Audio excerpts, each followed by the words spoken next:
अस्सलामुअलैकुम गाइस, उम्मीद है कि आप सब लोग खैरियत से होंगे और ठीक ठाक होंगे। The topic of our today's lecture is what is clinical psychology.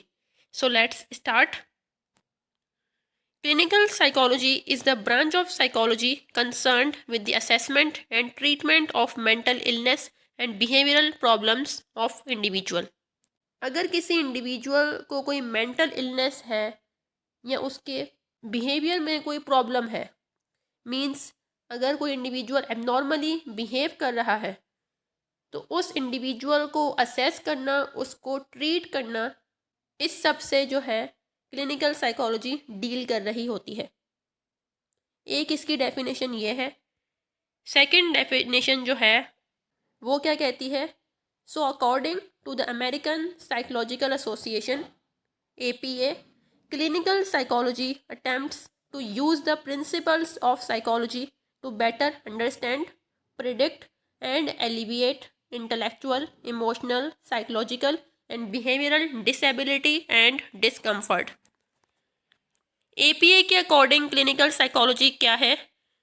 So psychology के प्रिंसिपल्स जो हैं उसको जब हम अप्लाई करते हैं, जब हम यूज़ करते हैं, एक इंडिविजुअल की इंटेलेक्चुअल, इमोशनल और उसकी साइकोलॉजिकल डिसेबिलिटी या डिसकम्फर्ट को अंडरस्टैंड करने के लिए, प्रिडिक्ट करने के लिए और एलिविएट करने के लिए हम जो साइकोलॉजिकल प्रिंसिपल्स यूज़ कर रहे होते हैं, इट मीन्स हम डील कर रहे हैं क्लिनिकल साइकोलॉजी से।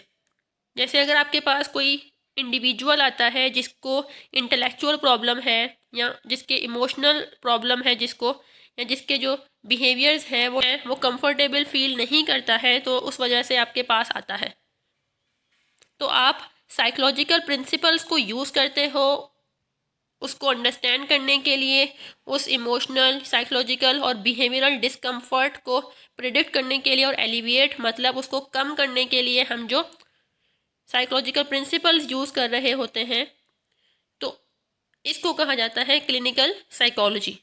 So that was about clinical psychology. If you have any question, you can ask me in the comment section. Thank you so much and Allah Hafiz.